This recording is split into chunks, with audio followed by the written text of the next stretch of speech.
l'occasion de la fête du travail, 4000 bouteilles de vin de Grand Cru saisies au marché noir sont distribuées par la milice aux ouvriers sinistrés de Paris.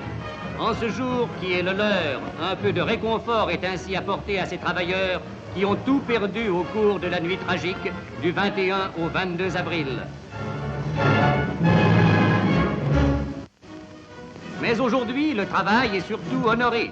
Et au centre Kellermann, un fanion est remis à un centre de jeunes travailleurs parisiens par le chef régional du service encadré du travail.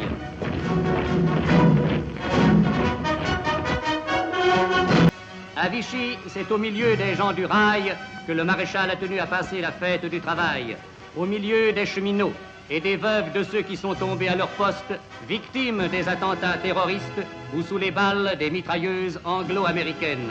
Le maréchal reste de longs instants avec les membres de cette corporation, grâce à qui, selon l'expression du chef de l'État, le pays continue à vivre. À l'Hôtel de Ville de Paris, M. Bichelon, ministre de la Production industrielle et des Communications, s'adresse aux travailleurs du rail. Le maréchal de France, chef de l'État français, a voulu que la fête du travail de 1944 soit l'occasion d'honorer la grande famille des cheminots et de reconnaître le courage et l'abnégation avec lesquels elle fait son devoir.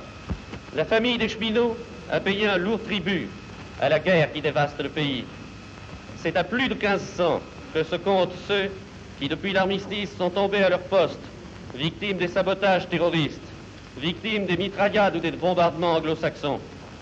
Les attaques auxquelles sont soumises nos gares, nos dépôts, nos ateliers, les criminelles coupures de voies que multiplient les bandes du maquis, ont transformé le métier de cheminot en une tâche héroïque.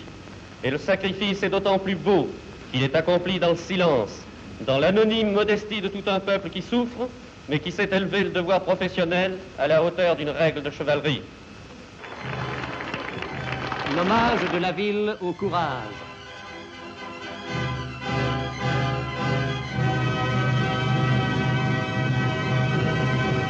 La sonnerie aux morts.